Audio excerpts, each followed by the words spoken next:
Okay, let's discuss permitted development for terraced houses.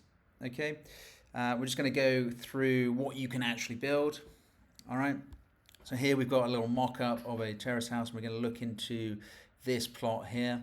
All right, so first thing to understand is what the curtilage means, because this reflects what you can actually build in terms of the square meterage or square footage. So the blue here is the curtilage. That's the total area of your plot, okay? And you can build up to 50% of this, excluding the original house, okay?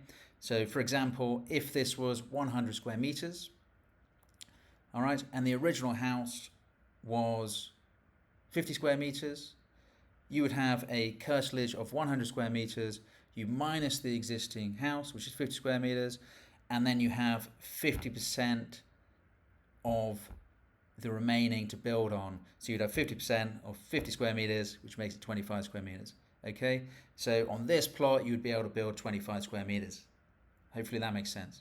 Okay, next rule is something called the principal facade. This essentially is the facade which faces the main highway. It's the front of the house. Okay, you are not permitted under permitted development to build in front of this unless it is a porch.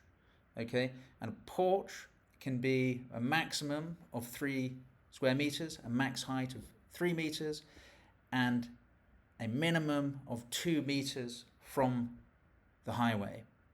Okay, that's if you need a porch. If you want to do a rear extension, okay, under permitted development, this is a basic single story extension. Okay, max beyond the rear facade, the rear face of the building is 3 meters. That's this here. Okay, max height is 4 meters.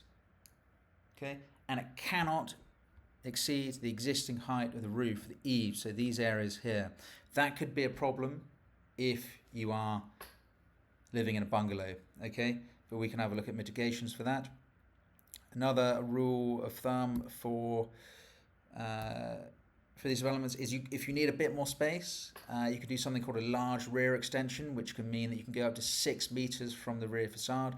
But there's a little bit more paperwork with this, such as sort of you'd have to consult your neighbours for it and get their sort of approval, and a few other things.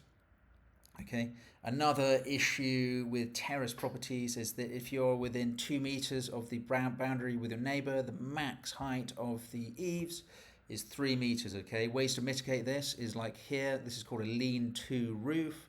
You essentially run it 4 meters here, 3 meters here, and you lean it out. Okay, or you can do a dual pitch roof, which looks like this. So you're 3 meters to the eaves. Generally, people prefer this, just because it sort of mimics the existing house, and people like dual pitch roofs.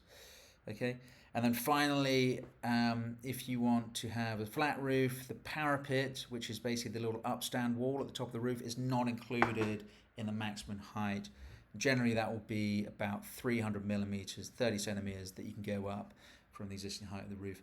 You are not permitted, although it does look nice, you are not permitted to use this as a roof terrace.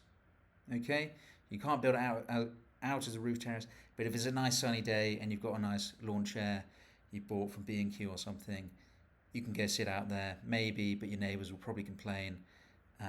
So is it worth it? I don't know. For me personally, it depends how nice the day was.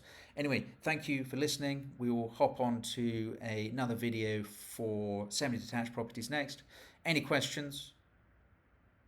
Don't hesitate to contact us. You can do that through our website or email us on hello@multiply.build. Thank you for listening. Goodbye.